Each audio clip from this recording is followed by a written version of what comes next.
Red Riding Hood. Edited by Claire Black and illustrated by Eric Kincaid.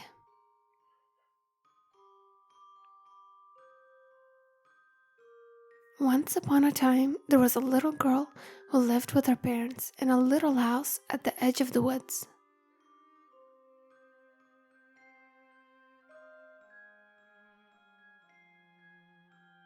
Her grandmother lived in a beautiful little house deep within the woods. She really loved her granddaughter and enjoyed making her new clothes. One day, when the little girl was visiting, her grandmother gave her a beautiful new cape. It was made from red velvet and had a large hood. The little girl liked it so much she wore it all the time. From that day on, she became known as Little Red Riding Hood. One day, Little Red Riding Hood's mother said, "Your grandmother is not feeling very well, so I've put some things in a basket to cheer her up." Little Red Riding Hood jumped up and said, "Please, can I take it to grandmother?" Her mother agreed and gave her the basket. Little Red Riding Hood turned and waved goodbye to her mother. Her mother called out to remind her not to talk to strangers on the way.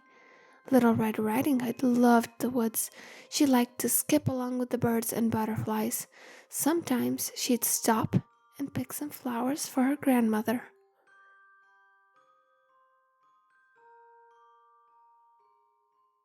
Now, a wicked wolf who lived in the woods saw Little Red Riding Hood and licked his lips. The wolf went up to Little Red Riding Hood and asked her where she was going. "I'm going to see my grandmother," she said. "She isn't feeling very well, and my mother has packed this basket with some things for her," she continued. Little Red Riding Hood then told the wolf exactly where her sick grandmother lived. The wolf said goodbye and ran off into the woods. The wolf thought of a wicked plan. He took a shortcut to the grandmother's house and knocked on the door. Little Red Riding Hood's grandmother called out, "Come on in, the door's open." When grandmother saw the wolf, she was very scared. The wolf was about to jump on her. She leapt out of bed and ran for her life. The wolf chased grandmother around the house.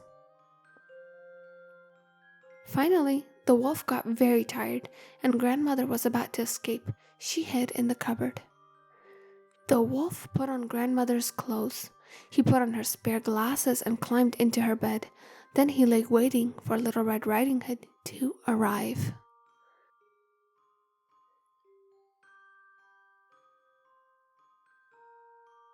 Soon, Little Red Riding Hood reached the house and went up to the door. She was surprised to see that it was open, and she called out to her grandmother. No one answered, so she stepped inside and saw her grandmother lying in the bed. Little Red Riding Hood thought her grandmother looked a bit strange. "Oh, grandmother, what large ears you have," said Little Red Riding Hood. "All the better to hear you with, my dear," the wolf replied. "Oh, grandmother, what big eyes you have," she said. "All the better to see you with, my dear," the wolf replied. Little Red Riding Hood moved a little closer. "Oh, grandmother, what big teeth you have," she said. "All the better to eat you with," said the wolf, and he leapt out of bed. Little Red Riding Hood screamed. As the wolf chased Little Red Riding Hood, she kept screaming for help. "Help! Help!" A woodcutter working nearby heard her screams. He rushed towards the little house with his axe. The woodcutter saw the wolf chasing Little Red Riding Hood. He raised his axe, and with one swing he killed the wolf. Little Red Riding Hood heard someone shouting. Little Red Riding Hood knew it was her grandmother. She helped her grandmother out of the cupboard and gave her a huge hug. "Thank you for rescuing my granddaughter," grandmother said to the woodcutter.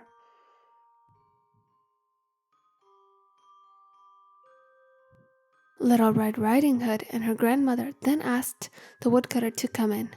They all sat down to eat. They emptied the basket and enjoyed the delicious cake with some tea.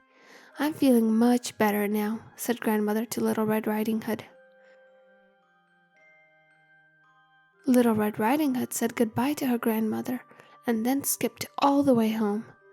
Never again did she talk to strangers in the woods. The end.